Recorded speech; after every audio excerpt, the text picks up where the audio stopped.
Baik, bismillahirrahmanirrahim. Assalamualaikum warahmatullahi wabarakatuh. Waalaikumsalam warahmatullahi wabarakatuh. Sebelum pelajaran dimulai, adalah kita membaca doa terlebih dahulu ya. Membaca doa dimulai.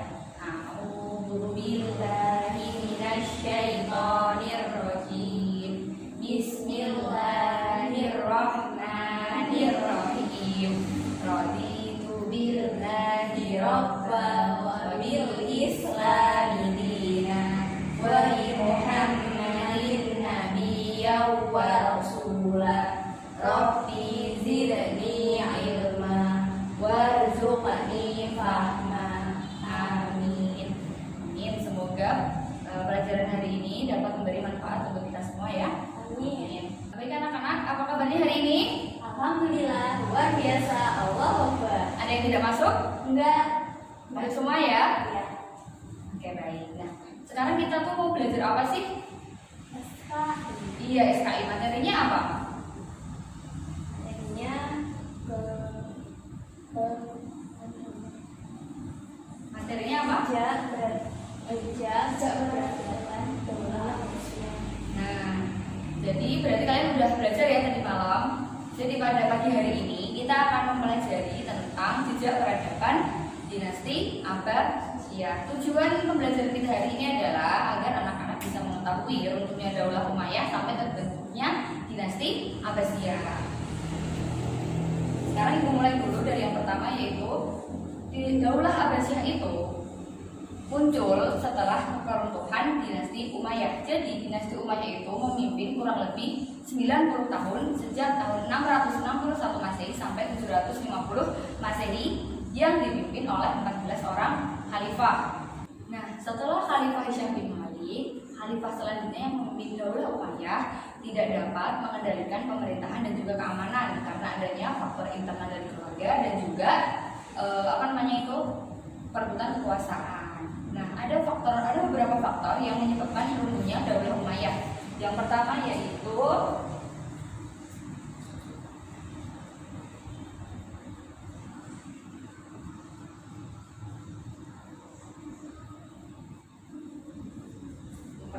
figur khalifah yang lemah. Seperti yang telah Ibu jelaskan tadi, setelah Khalifah Hisham bin Malik tidak ada khalifah yang cakap yang mampu mengendalikan pemerintahan dan juga keamanan.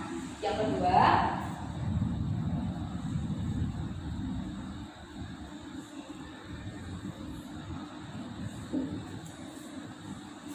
pemerintahan yang tidak demokratis. Dahulu pada masa Khulafaur Rasyidin, pemilihan khalifah itu dilakukan dengan cara musyawarah dan demokratis. Setelah Khalifah Muawiyah bin Abi Sufyan, itu pemilihan khalifahnya itu turun temurun, jadi hanya keluarganya aja yang boleh memimpin Daulah Umayyah pada saat itu. Jadi tidak demokratis gitu loh, kayak ya udah yang boleh ya cuma dari keluarganya, kalangan keluarga, yang orang lain nggak boleh. Padahal mereka belum tentu cakap untuk memerintah. Yang ketiga,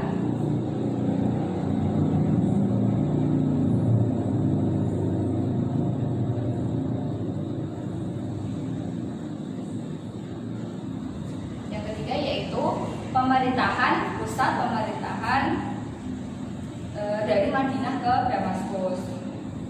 Nah, pemindahan pusat pemerintahan dari Madinah ke Damaskus ini merupakan salah satu penyebab mundurnya Daulah Umayyah, karena Damaskus merupakan bekas kerajaan Bizantium yang terkenal dengan pola hidup mewah. Nah, hal tersebut mempengaruhi gaya hidup para khalifah dan para keluarganya untuk hidup mewah juga, dan itu telah melanggar ajaran Islam yang mengajarkan kesederhanaan.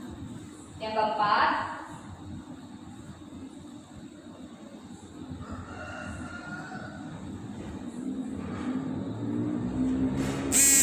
yaitu persaingan antar suku. Persaingan keras ini sudah terjadi itu lama antara suku Arab Selatan dan juga suku Arab Utara. Yang utara itu disebut Mundariyah, yang selatan disebut Yamani, yang berdiam diri di Suriah. Nah, karena para khalifah Daulah Umayyah itu memihak salah satu dari suku tersebut, yaitu Arab Yamani atau Arab selatan. Oleh karena itu faktor runtuhnya Daulah Umayyah. Yang kelima yaitu hak istimewa bangsa Arab Suriah. Dinasti Daulah Umayyah itu nenek moyangnya itu bernama Umayyah bin Khalaf yang telah lama tinggal di Suriah. Dan oleh karena itu saat mereka membangun angkatan militer, mereka merekrut orang-orang Suriah untuk menjadi bagian dari angkatan militer tersebut. Hal itu membuat adanya sistem sosial di masyarakat Suriah. Seperti itu ya. Yang terakhir yaitu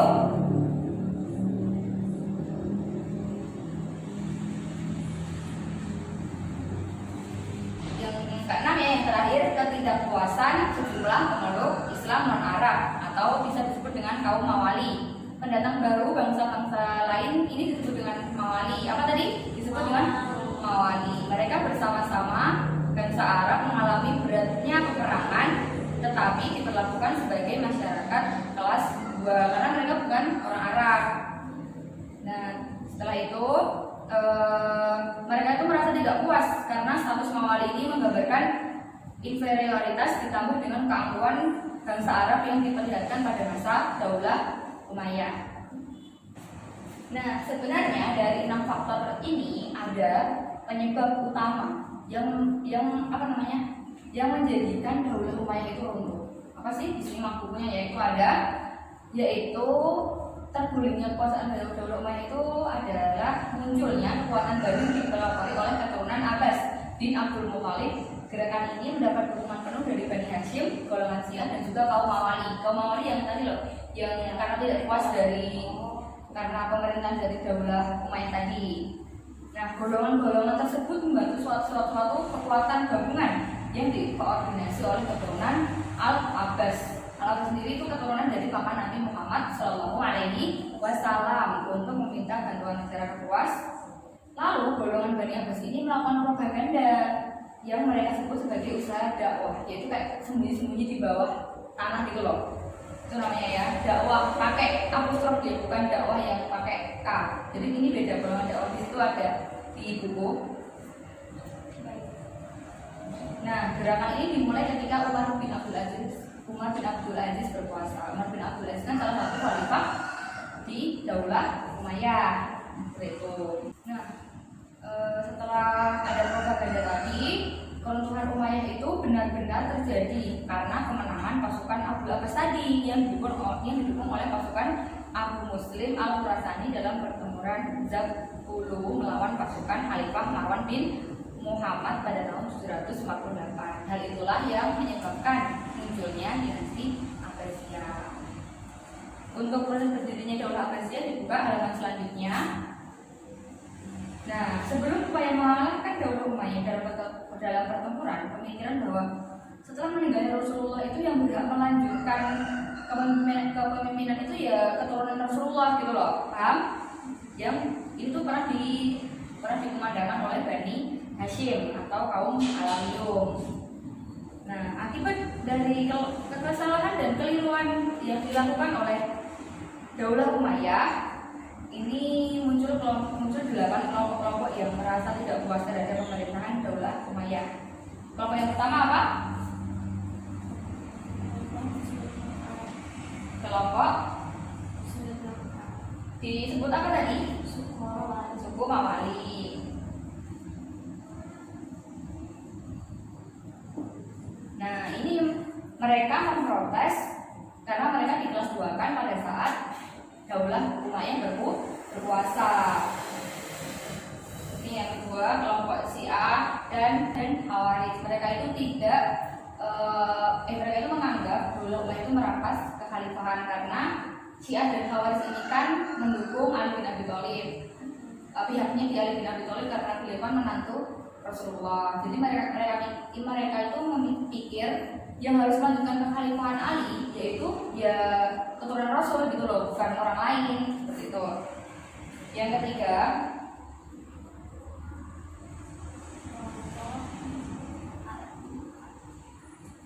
kelompok Arab di Mekah, Madinah dan Irak itu merasa sakit hati atas perlakuan istimewa terhadap penduduk Suriah, ya kan? Karena kan penduduk Suriah tadi kan dimaksudkan nenek moyang dari Daulah Umayyah karena salah satu nenek moyangnya dari sana. Terus juga amatan militer diambilnya dari orang-orang Suriah aja seperti itu. Mereka ini sakit hati.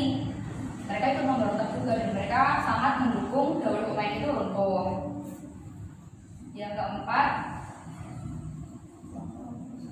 kelompok Muslim Saleh, baik yang Arab maupun non Arab yang menganggap keluarga Daulah Umayyah ini berhidup mewah dan jauh dari kehidupan Islam. Gara-gara tadi ada pemindahan pusat pemerintahan dari Madinah ke Damaskus yang bekas kerajaan Bizantium yang mengakibatkan pola hidup mewah para khalifah pada saat itu kan sudah keluar dari jalan Islami yang seperti itu dan sudah sampaikan.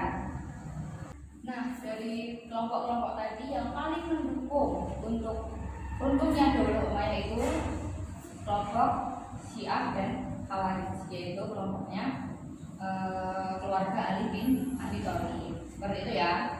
Paham?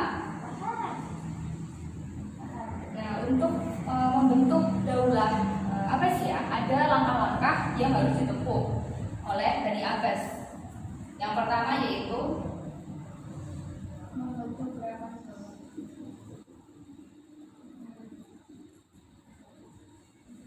Nah, yang pertama itu membentuk gerakan bawah tanah atau yang telah disebutkan tadi, gerakan dakwah. Dengan tokoh-tokohnya ada Muhammad Al-Abbas, Ibrahim Al-Imam, dan juga Abu Muslim Al-Khurasani. Yang kedua,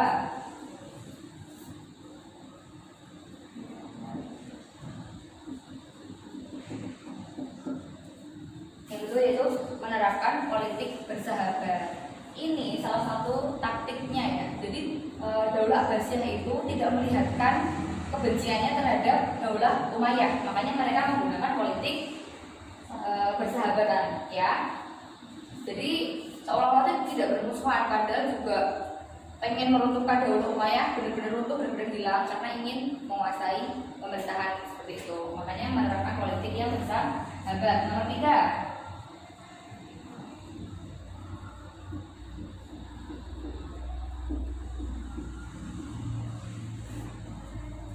dalam gerakannya itu tidak menggunakan nama Bani Abbas, tapi menggunakan nama Bani Hashim. Agar apa toh tujuannya? Agar para pendukung Ali bin Abi Thalib itu tetap mendukung, jadi nggak memberontak seperti pada saat Daulah Umayyah tadi ya.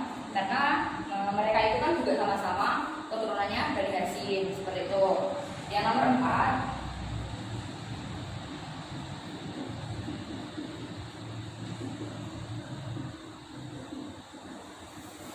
menetapkan 3 kota menjadi pusat gerakan politik. Kota mana aja? Al-Humaimah, Kufah, dan juga Khurasan. Al-Humaimah itu untuk pusat perencanaan dan organisasi. Kufah itu sebagai penghubung dan Khurasan sebagai pusat gerakan praktis yang dipimpin oleh Abu Muslim Al-Khurasani. Jadi gerakan dakwah tadi dipimpin oleh Abu Muslim Al-Khurasani dalam langkah-langkah pembentukan Daulah Abbasiyah. Nah, untuk melakukan kegiatan propaganda yang telah dijelaskan tadi, diamanlah 2 propagandis yang tersebar di seluruh wilayah seperti Khurasan, Kufah, Irak, dan juga Mekah. Nah, yang paling terkenal yaitu ya tadi Abu Muslim Al-Khurasani, itu propagandis yang paling terkenal pada masa saat itu. Karena ia itu merupakan tokoh masyarakat dan Khurasan itu merasa dirugikan selama masa pemerintahan Daulah Umayyah. Nah, jadi Abu Muslim Al-Khurasani tadi melontarkan isu ketidakadilan pada saat pemerintahan Daulah Umayyah, dan itu disambut baik oleh berbagai kelompok yang tidak senang dengan Daulah Umayyah ya, seperti yang kelompok-kelompok tadi ya, kelompok Muslim non Arab, Syiah, Khawarij seperti itu ya. Dan juga perwakilan kelompok yang tidak suka dengan Daulah Umayyah tadi itu menyatakan kesetiaannya pada Abu Muslim Al-Khurasani untuk membela Bani Hashim dan Bani Abbas. Jadi itu tadi tentang sejarah berdirinya dinasti Abbasiyah. Sekarang ibu akan membagi kalian kelompok dan akan membagikan lembar kerja. Tugasnya yaitu kalian berdiskusi tentang materi hari ini dan menjawab apa yang ada di lembar kerja ini. Nanti dipresentasikan. Ini ibu bagi dulu. Ibu beri waktu 10 menit ya untuk berdiskusi dengan kelompoknya. Siap? Ya. Selamat mengerjakan.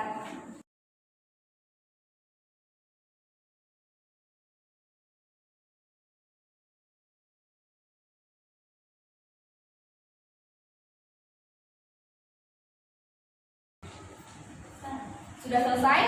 Sudah. Nah sekarang ibu minta Mbak Rista maju ke depan dan mempresentasikan jawabannya. Baik, Bu.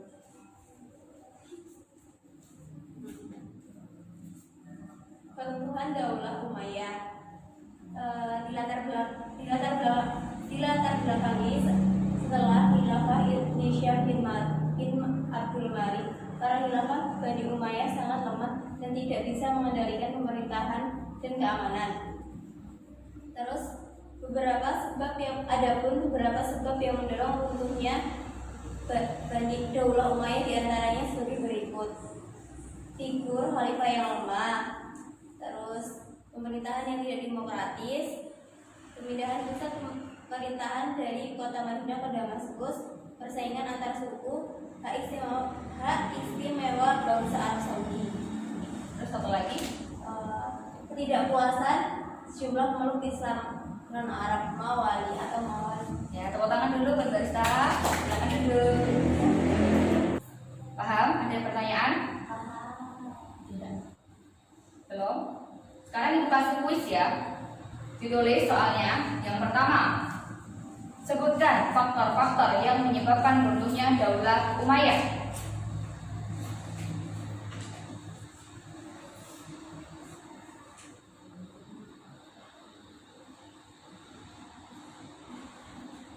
Sudah?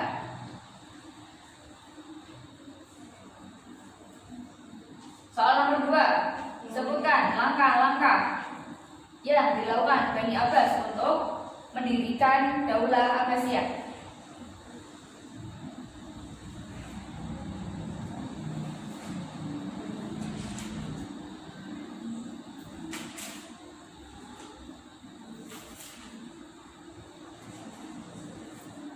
Sudah?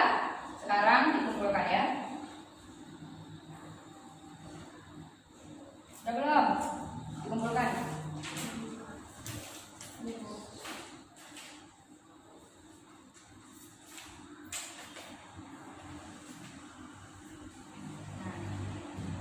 Nah, itu tadi pelajaran kita hari ini tentang sejarah berdirinya Daulah Abbasiyah. Sekarang kita akan ringkas atau merangkum pembelajaran kita pada pagi hari ini. Yang pertama adalah tentang runtuhnya Daulah Umayyah. Ditandai dengan apa tadi? Setelah Khalifah Hisham bin Malik, tidak ada khalifah yang cakap dalam mengendalikan pemerintahan dan juga keamanan. Terus apa faktor-faktornya tadi? Ada 6 tadi. Yang pertama tadi apa? Figur khalifah yang lemah. Terus yang kedua, pemerintahan yang tidak demokratis. Yang ketiga, pemindahan pusat pemerintahan dari Madinah ke Damaskus. yang keempat, persaingan antar suku. Yang kelima, hak istimewa bangsa Arab Saudi. yang keenam, ketidakpuasan sejumlah pemeluk Islam non Arab. Apa tadi? Disebut apa penduduk Islam non Arab? Mawali. Lalu pada saat terus berdirinya Daulah Abbasiyah tadi muncul kelompok-kelompok. Apa aja tadi kelompoknya? Kelompok Muslim non Arab. Terus kelompok Syiah dan Khawarij. Lalu kelompok Muslim Madinah dan Irak. Terus kelompok Muslim yang saleh baik di Arab maupun non Arab. Nah, yang melakukan propaganda untuk menjatuhkan atau meruntuhkan Daulah Umayyah dari golongan Bani Abbas tadi siapa yang terkenal? Abu Muslim Al-Khurasani. Nah, Bani Abbas melakukan langkah-langkah apa sih untuk melakukan berdirinya Daulah Abbasiyah? Yang pertama apa? Membentuk gerakan. Ya, ada berapa itu yang memimpin? 3. Sebutkan. Muhammad Al-Abbas, Ibrahim Al-Mali, Al-Imam, Terus? Abu Muslim Al-Khurasani. Ya. Setelah itu apa? Yang nomor 2? Menerapkan politik persahabatan. Ya. Terus yang nomor 3? Dalam gerakannya tidak menggunakan nama Bani Abbas. Ya, siap. Nomor 4? Menetapkan 3 kota sebagai pusat gerakan politik. Nah, itu tadi ya tentang materi kita hari ini, sejarah berdirinya Abbasiyah. Paham? Ada pertanyaan? Tidak. Belum? Baik, jika sudah, untuk materi selanjutnya tentang silsilah Daulah Abbasiyah dan juga khalifah-khalifah besar yang memimpin Daulah Abbasiyah akan dijelaskan pada pertemuan minggu depan. Dipelajari, jangan lupa ya. Sekarang ibu tutup dengan bacaan hamdalah, lanjut dengan doa kafaratul majelis.